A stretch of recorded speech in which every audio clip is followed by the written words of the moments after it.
It's the last Saturday in 2024, and we saw a lot of great new knives this year. But what should we look forward to in 2025? All that and more on today's episode of Knife AQ, the series where I answer all your questions, sharp or dull. This is episode 197. Let's get into it.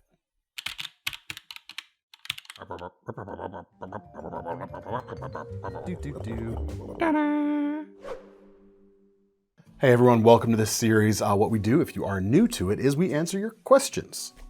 You can ask them below. Sorry, it's the last Saturday of the year. We're getting a little loopy. Leave your questions below this video in the comment section. That's where we get our content for these videos. Let's start, shall we? First question today is from Addison Talks. Hey DCA, great stuff. What brands are you keeping an eye on for 2025? Yes, sir. I've kind of touched a little bit on this on my my best of the year wrap-up videos that we've done last week's in particular. Yeah, the best, my favorites of 2024. Obviously the real steel stuff, the folded steel frame folders that they've come out with this year. I'm excited to see more things in that lineup, more of that type of construction in that brand. I think it's really cool stuff. But beyond that, I have three brands in particular I would like you to think about. The first is Vosteed. So the reasons I'm excited about what Vosteed's doing started with this knife right here, which is, I guess, like 2 years old at this point. This came out in 2023, the tail end of 2023. So this is a little over a year old, the RS Chaos, or the Rescouse as I call it because it amuses no one but myself. They're using an evolution of what Spyderco calls their compression lock. Now that lock is off patent, other manufacturers are able to start doing stuff along those lines, and they're using a button mechanism to pass through the handle to do it. They're calling it their top liner lock, which I don't love the name, but this was the thing that really started their evolution from just like the good quality, more budget-oriented stuff to stuff that's a bit more noteworthy, a bit more impressive in some ways. They've used this lock on a few other knives this year. The Hedgehog, the recently released Martin, I think is fantastic. They've also been doing stuff with what they're calling the Vancor lock, which you see here on, what's this knife called again? The Ankylo. And it works like a button lock or operates like a button lock, but you're pushing on the pivot right there. So it's nice and clean. There's not an extra hole or an extra button on the front to achieve it. It is very strong. And they've got several knives with this as well. The Schillen Cutter recently. The Martin and the Schillen Cutter both sold out at the time we're filming this video. We don't write anything. Clearly. It would be a lot more put together if we did. We used to back in the day, but we don't anymore. Took too many brain cells. Took too many brain cells. Got too many other things to accomplish in a given day, unfortunately.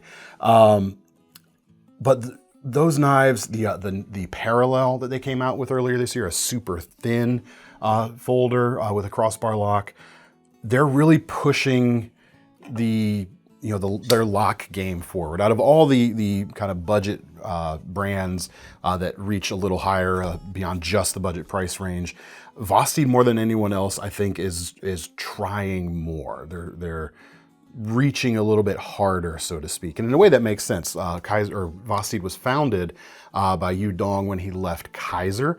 So a lot of this stuff is, these designs and everything are really his baby, his brainchild with the new brand that he set up. So it makes sense that he's like really hungry, and you can kind of see that in the designs that are coming out.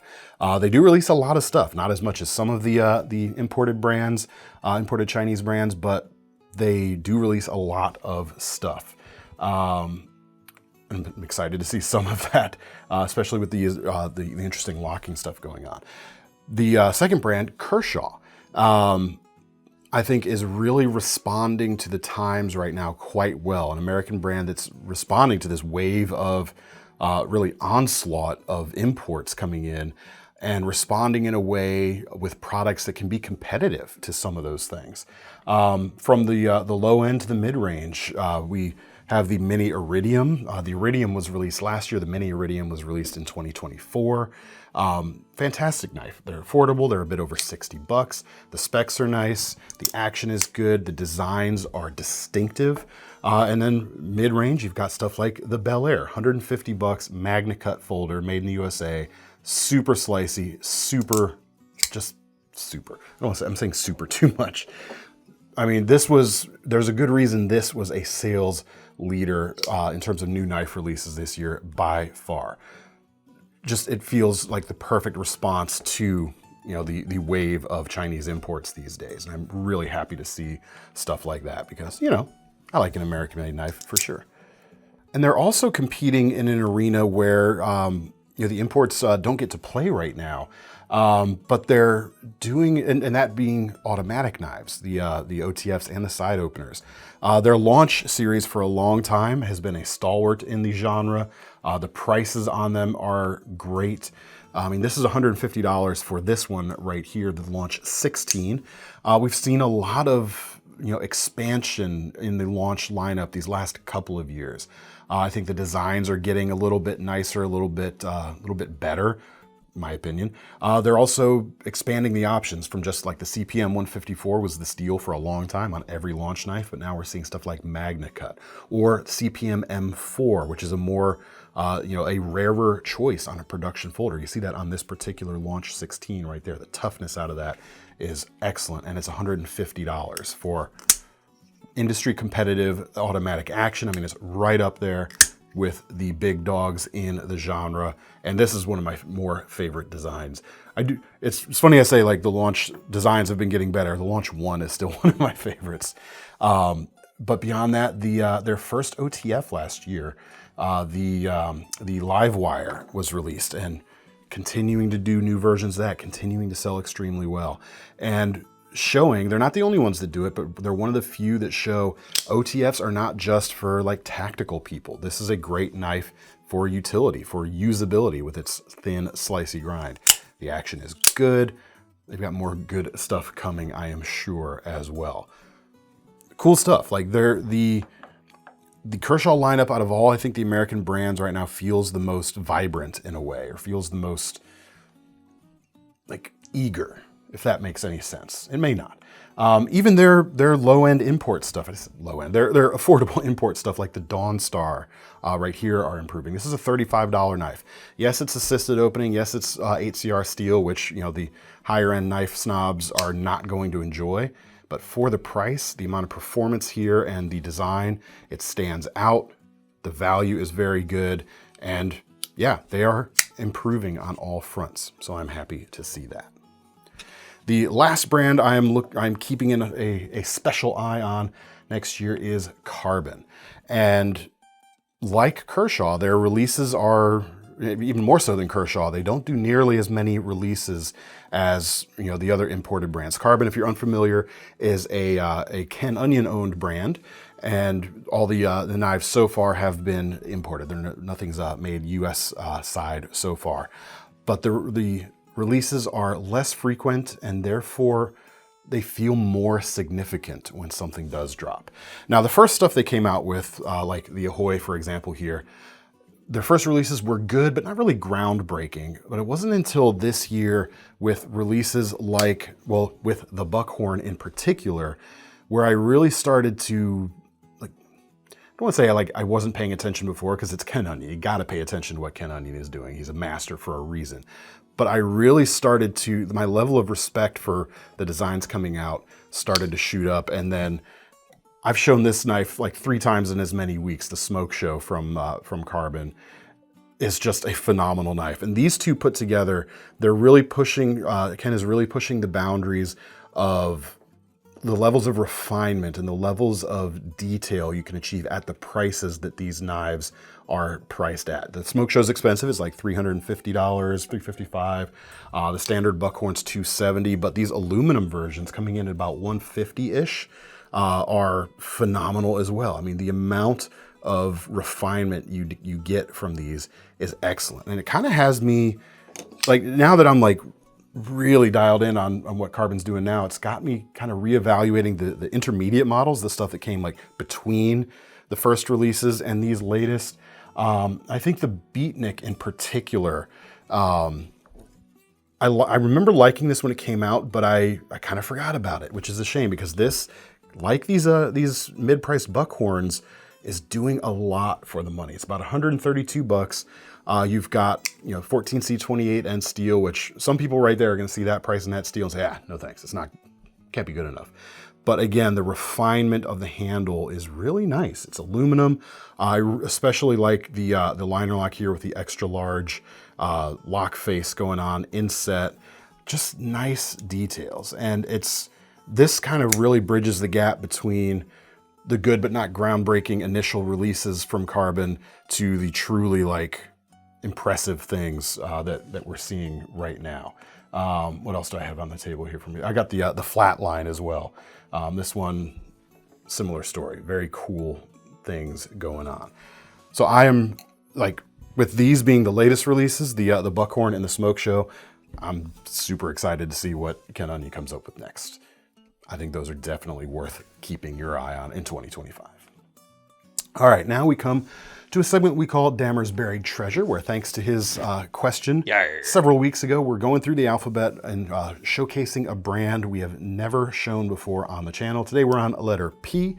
If I knew my alphabet better, I might know which number in the alphabet that number or that letter is, but we're on the letter P. So only a few more weeks of this before we wrap it up. We got to see if we can find a way to continue this or not.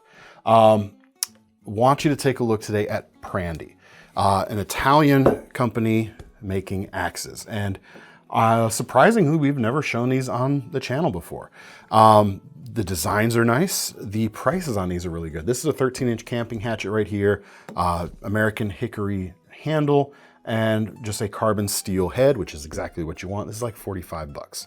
Really nice. Doesn't come with a sheath, or a mask, obviously, as you can see. Well, I guess it's not obvious, but it doesn't come with a mask. But solidly built. I like the hammer pull on the back. Where they kind of set themselves apart, though, from some of the other brands out there are the handle finishes they do. And this right here is the German-style Briar axe. It's about 76 bucks. Carbon steel head, American hickory handle again, but it's been given this this finish, which they call the root wood design. So, the wood doesn't strictly look like this. It has a finish applied to it, and it looks really good. Just kind of elevates it a little bit from some of the other stuff out there. And then they go kind of whole hog with this guy right here. This is not a carbon fiber shaft. It is still a hickory handle, but this is a faux finish applied to it. And it looks like, I don't know, it almost looks like a vinyl wrap in a way. So I'm not actually sure how they're applying this finish, but it's got a carbon fiber look. And this is a splitting mole, obviously. Axe with splitting wedge is how it's listed on the site. And this is like 110 bucks for a really solid feeling splitting wedge. There you go. Prandi. Cool stuff, and I think really good value on, especially on some of the, the $40-some hatchets out there. Let me see real quick. What is the least expensive option they have right now? Let's see. There's a 15-inch German hatchet for 36 bucks, and we've got a 13-inch camping hatchet. Actually, oh shoot! Actually, this version right here is on special right now. For 28 bucks and 75 cents. That's pretty good value. I would check it out. Anyway, that's the letter P. We'll be back next week for Q.